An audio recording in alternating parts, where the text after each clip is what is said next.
Lucky Tushar को अपने साथ उठा कर ले आया था। उसने उसे भी पुखराज के साथ में गेस्ट हाउस में बंद कर दिया। उधर प्रफुल्ल ने निर्मला को फोन करके ये कह दिया कि वो अगले ही दिन घर आने वाला था। कमल उसे आने के लिए मना कर रहा था, लेकिन निर्मला नहीं मान रही थी। अगले दिन शिवराज ने हॉल में एक मीटिंग बुला ली। वहां पर सभी लोग आकर जमा हो गए और ये कयास लगाने लगे कि मीटिंग किस बारे में होने वाली थी। इतने में शिवराज वहां पहुंचे और उन्होंने कहा कि उनके परिवार के अच्छे दिन आने वाले थे। ये सुनते ही सब लोग हैरान हो गए और एक दूसरे को देखने लगे। कैसे अच्छे दिन? ऐसा क्या हो गया जो हमारे अच्छे दिन आने वाले हैं? कोई बड़ी डील क्रैक हुई है क्या? सबने अपनी अपनी तरह से फिर से कयास लगानी शुरू कर दी और शिवराज ने फिर से सभी को शांत करवाते हुए कहा, बीते दिनों हमारे परिवार के साथ जो कुछ हुआ वो बहुत दुखद था। पहले प्रफुल्ल की गिरफ्तारी हुई, फिर राधिका का चले जाना और उसके बाद मेरे ऊपर हमला। ये सब कहीं ना कहीं बहुत परेशान कर देने वाला था। ऐसा लग रहा था जैसे जिंदगी नरक से गुजर रही थी। इस बीच निर्मोही बाबा से मेरी मुलाकात भी हो रही थी और उन्होंने कहा कि हमारे घर में एक पनौती है। वैसे तो आप लोगों को इस बारे में पहले ही पता चल गया होगा, लेकिन फिर भी मैं आपको फिर से बता देना चाहता हूं कि सच में हमारे घर के अंदर एक पनौती है और उसकी हमने पहचान भी कर ली है। शिवराज की बातें सुनते ही सब लोगों की आंखें बड़ी बड़ी हो गई थी। हमारे घर में पनौती है? कौन है वो पनौती? पापा जी किसकी बात कर रहे हैं? सब लोग आपस में एक दूसरे से यही सवाल करने लगे थे। वो उससे पूछ ही रहे थे कि इतने में अभिलाषा ने धीरे से निर्मला की तरफ देखा तो निर्मला ने अपनी नजर नीचे कर ली। लकी भी निर्मला की तरफ ही देख रहा था और फिर मुस्कुराने लगा। और आज मैं आप सभी के सामने उसका पर्दाफाश करने वाला हूं। ऐसा नहीं है कि बाबा ने मुझे किसी का नाम बताया और मैंने उस पर आंख मूंद करके विश्वास कर लिया। मैंने भी अपनी तरफ से उस नाम को परखने की पूरी कोशिश की है। मैंने उसे अपनी तरफ से ये मौका भी दिया है कि वो आराम से अपने पक्ष में सबूत इकट्ठे कर ले, लेकिन मुझे नहीं लगता कि वो ऐसा कर पाई होगी, शिवराज ने कहा और फिर निर्मला की तरफ देखने लगे। निर्मला की नजर शर्म के मारे नीचे हो गई थी। वो चाह कर भी ऊपर नहीं देख पा रही थी। अब जो मैं बात करने जा रहा हूँ वो मेरी सारी बहुओं के लिए है। आप लोगों को याद होगा कि जब सोहन की डेथ हुई थी तो उसने सारे गहने सिर्फ निर्मला के नाम कर दिए थे, लेकिन अभी कुछ दिन पहले ही सोहन मेरे सपने में आई और उसने कहा कि उससे बहुत बड़ी भूल हो गई। उसने कहा कि जिन गहनों पर उसकी सभी बहुओं का अधिकार था, उन गहनों को वो सिर्फ अपनी एक बहू को कैसे दे सकती है। इस बात का उसे बड़ा पछतावा हो रहा था। ऐसे में उसने कहा कि ये सारे गहने निर्मला से वापस ले लूं मैं और सभी बहुओं में बराबर बांट दूं। अब भले ही कहने को ये सिर्फ सपना है, पर सोहन का सपना है तो इसमें भी मैं क्या कर सकता हूँ। बाकी आप लोग बताओ कि आपकी क्या राय है इस बारे में। शिवराज ने अपनी बहुओं की तरफ देखा और पूछा। सारी बहुएं एक दूसरे की तरफ देखने लगी। उनके चेहरे पर एक खुशी नजर आ रही थी, दबी जुबान में ही सही, लेकिन हर बहू ने कहीं ना कहीं इस बारे में बात करनी जरूर शुरू कर दी थी कि उन्हें भी माँ जी के गहने में से कुछ गहने मिलने चाहिए। ऐसे में सभी ने एक सुर में कहा, पापा जी आप सही कह रहे हैं। हाँ, माँ जी के गहने पहनने का मौका तो हमें भी मिलना चाहिए ना। हाँ, हमें उनकी इच्छा का पूरा मान रखना चाहिए। सभी बहुओं के मुंह से इस तरह की बातें सुनने के बाद निर्मला का दिमाग और ज्यादा खराब हो गया। उसने एक सेकंड के लिए नजर उठाकर देखा तो पाया कि शिवराज अभी भी उसी की तरफ देख रहे थे। बाकी सभी लोग भी निर्मला की तरफ ही देखते जा रहे थे। निर्मला ने जब कमल की तरफ देखने की कोशिश की तो कमल ने उस पर से अपनी नजर हटा ली। ऐसे में निर्मला से रहा नहीं किया और उसने बिफरते हुए कहा, बस करो, आप सब लोग बस करो।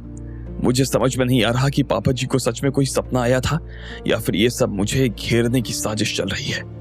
आप लोगों को गहने पहनने हैं ना, अच्छी बात है, पहनिए। अगर मिल जाए तो पहनिए, लेकिन मैं आप लोगों को साफ कह देना चाहती हूँ कि अब मेरे पास वो गहने नहीं है, अभिलाषा ने कहा। जैसे ही सब लोगों ने ये बात सुनी तो उनके कान खड़े हो गए। वो हक्के बक्के से एक दूसरे की तरफ देखने लगे। गहने कहाँ चले गए? माँ जी ने इन्हें ही तो दिए थे। कहीं इन्होंने लकी और शिवराज को तो पहले ही इस बात का अंदेशा था कि निर्मला के पास में गहने नहीं थे। आखिर उनके सामने ये बात साबित भी हो गई। इस वजह से उन्हें इतना बड़ा झटका नहीं लगा था जितना बड़ा झटका बाकी लोगों को लगा था। शिवराज ने देखा कि सभी के चेहरे पर गहनों के बारे में जानने के लिए उत्साह नजर आ रहा था। ऐसे में उन्होंने भी सभी की तरफ से निर्मला से पूछा, अब जब इतना कुछ बता ही दिया है तो ये भी बता दो कि गहने कहाँ चले गए हैं। तुमने उन्हें बेच दिया या फिर? नहीं, मैंने उन्हें नहीं बेचा है, मैंने उन्हें अपने बेटे के लिए इस्तेमाल किया। जब आपने मेरे बेटे के खिलाफ साजिश करके उसे इतने सालों तक भूखा मरने के लिए छोड़ दिया था, तब यही गहने उसके काम आए। भले ही इसे आपने परीक्षा का नाम दिया, लेकिन मेरी नजर में ये किसी प्रताड़ना से कम नहीं है। कोई माँ अपने बच्चे को इतनी कम उम्र में इस तरह से भूखा मरने के लिए कैसे छोड़ सकती है? मुझे नहीं पता कि अभिलाषा ने वो दौर कैसे गुजारा होगा, लेकिन मुझे दिन रात बस प्रफुल्ल की ही चिंता लगी रहती थी। मुझे हर दम बस यही चीज खाती रहती थी कि मेरा बेटा कैसा होगा, क्या कर रहा होगा, क्या खा रहा होगा, कहाँ रह रहा होगा। मैं उसे अपनी तरफ से कुछ देना चाहती थी और मेरे पास उसे देने के लिए इन जेवरों के अलावा और कुछ नहीं था। इसलिए मैं एक एक करके उसे जेवर देती गई। वो उन्हें बेचता था और उसे जैसे तैसे अपनी जिंदगी जीता था। निर्मला ने कहा। जैसे तैसे अचानक से शिवराज के मुंह से निकला। निर्मला के मुंह से ये शब्द सुनते ही शिवराज के तो होश ही उड़ गए। जैसे तैसे कि तुम कैसे बात कर सकती हो? तुम्हें पता भी है कि जिस जमाने में तुमने वो जेवर दिए थे उस जमाने में उनकी कीमत क्या थी। अगर किसी आम परिवार को वो जेवर दिए जाते ना तो उसकी 7 पुश्तें आराम से घर बैठकर खा सकती थी। वो इतना सोना था और तुम कह रही हो कि प्रफुल्ल ने उससे अपनी जीवन को जैसे तैसे जिया है। शिवराज ने निर्मला को फटकारते हुए कहा। बाकी लोगों का भी यही कहना था जो शिवराज का कहना था। निर्मला ने तो सच में हद ही पार कर दी थी। किसी को उम्मीद नहीं थी कि वो ऐसा भी कुछ कर सकती थी। खुद निर्मला के पास में भी उससे कहने के लिए कुछ नहीं रह गया। कमल, जब तुम्हारे घर में ये सब हो रहा था तब तुम्हारा ध्यान कहाँ था? तुम्हें इस बारे में कोई अंदाजा था भी या नहीं? शिवराज ने कमल की तरफ देखते हुए कहा। नहीं पापा, मुझे इस बारे में कोई अंदाजा नहीं था, कमल ने बहुत ही दबे हुए सुर में जवाब दिया। सभी लोगों की नजर कमल पर जा टिकी। कोई उसके ऊपर तरस खा रहा था तो किसी को उससे नफरत हो रही थी। तो जैसा कि आप सभी लोगों को पता चल गया है कि निर्मला ने सोहन के सारे गहने बिकवा दिए हैं और उससे इनके सुपुत्र ने अय्याशी की है। ऐसे में सोहन की इच्छा पूरी नहीं कर पाऊंगा मैं। सोहन, मुझे माफ कर देना, शिवराज ने कहा और ऊपर देखकर हाथ जोड़ लिए। इसके बाद शिवराज ने फिर से निर्मला की तरफ देखा और कहा, अगर इस कारण को आधार बनाया जाए तो ये भी अपने आप में निर्मला को बाहर करने के लिए काफी है। लेकिन मैं चाहता हूं कि अगर किसी के मन में अभी भी इसके लिए सिंपैथी बाकी रह गई है तो उसे अभी खत्म कर दिया जाए। निर्मला ने ना सिर्फ अपने बेटे के फायदे को परिवार के कायदों के ऊपर रखा, बल्कि उसने कंपनी में भी अपने और अपने परिवार के फायदे को ऊपर रखा। मेरे भरोसे का इन्होंने गलत इस्तेमाल किया, गलत फायदा उठाया। हिल्टन ग्रुप के साथ हमारी साझेदारी उसी बात का एक नमूना है।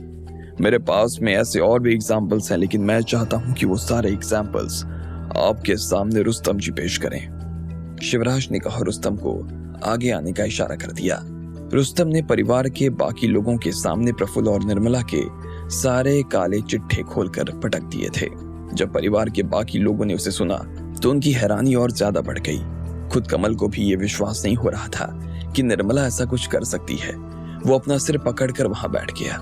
अब आप कहिए, क्या निर्मोही बाबा ने गलत कहा था? निर्मला ने इस घर में जो कुछ भी किया, क्या वो किसी पनौती से कम था? अगर सही वक्त पर रुस्तम ने प्रफुल्ल पर केस न करवाया होता ना तो हम सब सड़क पर आ चुके होते। अभी तक मैं भी उसे बचाने के लिए उसकी बेल करवाने के बारे में सोच रहा था, लेकिन अब मुझे लगता है कि उस काम को करना सबसे बड़ी बेवकूफी होगी। ऐसा नहीं है कि मुझे परिवार की ये दोनों सदस्य पसंद नहीं है या इनके अंदर काबिलियत नहीं है, लेकिन इन्होंने अपनी काबिलियत का गलत फायदा उठाया। इन्होंने मेरा, हम सब का भरोसा तोड़ा है और भरोसे के टूट जाने से बुरा और कुछ नहीं होता। इसलिए मैं निर्मला को इस घर से 1 मिनट दादाजी। इससे पहले कि शिवराज अपनी बात पूरी कर पाते, लकी ने उनकी बात को बीच में काटते हुए कहा। सभी लोग लकी की तरफ देखने लगे। लकी ने निशांत को इशारा किया और फिर खुद आगे की तरफ बढ़ने लगा। माफ करना दादाजी, आप जब बोल रहे हो तो मुझे बीच में नहीं आना चाहिए था, लेकिन फिर भी बात कुछ ऐसी है कि अगर अभी नहीं कही जाती तो फिर कभी नहीं कही जा सकती थी। मैं आप सभी के सामने खतरनाक खुलासा करना चाहता हूँ। मुझे पता नहीं कि आप सब लोग उसे कैसे लेने वाले हैं, लेकिन मेरे सामने जब वो बात आई तो मेरे पैरों के नीचे से तो जमीन खिसक ही गई। अभी थोड़ी ही देर में हमारे सामने एक आदमी आने वाला है जो हमें दादी के मौत के बारे में कुछ ऐसा बताने वाला है जो हमने पहले कभी नहीं सुना था, लकी ने कहा और फिर शिवराज की तरफ देखने लगा। शिवराज की आंखें भी तीखी हो गई। वो भी सोहन के बारे में उस बात को जानना चाहते थे जो उन्होंने अभी तक नहीं जानी थी। बाकी लोग भी लकी की इस बात को सुनने के बाद में बेताब हो गए थे। उधर निर्मला के चेहरे से पसीना हटने का नाम ही नहीं ले रहा था। लकी जो खुलासा करने वाला था उसका आभास उसे पहले से हो गया था। ऐसे में वो अपनी जगह से खड़ी हुई और बाहर जाने लगी। 1 सेकंड चाची, आप कहाँ जा रही हैं? लकी ने उसे टोकते हुए कहा। अब प्यास लगी है मुझे, पानी पीने भी नहीं जा सकती हूँ क्या? निर्मला ने कड़कते हुए कहा। पानी मैं तुम्हारे लिए मंगवा देता हूँ, तुम क्यों कष्ट कर रही हो? शिवराज ने उसके ऊपर तंज कसा और फिर वहां खड़े एक नौकर को पानी लाने के लिए भेज दिया। निर्मला इधर शर्म से पानी पानी हो गई। उसका मन कर रहा था कि वो कहीं जाकर छिप जाए, क्योंकि अब जो हॉल में होने वाला था वो किसी धमाके से कम नहीं था। कुछ सेकंड्स के बाद में निर्मला के हाथ में पानी का ग्लास पहुंच चुका था। उसने जैसे ही उसे होठों से लगाया कि इतने में हॉल का दरवाजा खुल गया। उसने देखा कि तुषार अग्निहोत्री को 4 लोग पकड़कर हॉल में ला रहे थे। उसे देखते ही उसके हाथ से ग्लास नीचे छूट गया और पानी उसके कपड़ों पर ढुल गया। बाकी लोग भी उस डॉक्टर को देखकर हैरत में पड़ गए। खुद शिवराज भी उसे देखकर चौंक गए। वो उसे अच्छी तरीके से जानते थे। सोहन के इलाज के बाद से उनकी कभी उससे मुलाकात नहीं हुई। निशांत का इशारा पाते ही वो चारों लोग तुषार को लेकर आगे आने लगे और कुछ देर बाद उसे लकी के पास लाकर खड़ा कर दिया। तुषार, तुम यहाँ क्या कर रहे हो? शिवराज ने पूछा। नमस्ते शिवराज जी, तुषार ने शिवराज के सामने हाथ जोड़ते हुए कहा। लकी उसे देखकर एक पल के लिए मुस्कुराया और फिर बाकी लोगों की तरफ देखकर बोला, अब डॉक्टर साहब दादी की मौत के बारे में आपको हैरान कर देने वाली बात बताएंगे। डॉक्टर साहब, जो भी कहो सच कहना, वरना। लकी ने कहा और सामने आकर बैठ गया। अब आगे क्या होने वाला था? क्या मोड़ लाने वाला था डॉक्टर का खुलासा इस कहानी में? जब शिवराज को ये सब पता चलेगा तो वो क्या करेंगे? आपको क्या लगता है, क्या होंगे इन सभी सवालों के जवाब? कमेंट बॉक्स में कमेंट करके हमें जरूर बताएं और सभी सवालों के जवाब को जानने के लिए सुनते रहिए इंस्टा मिलियनेयर सिर्फ पॉकेट एफएम पर।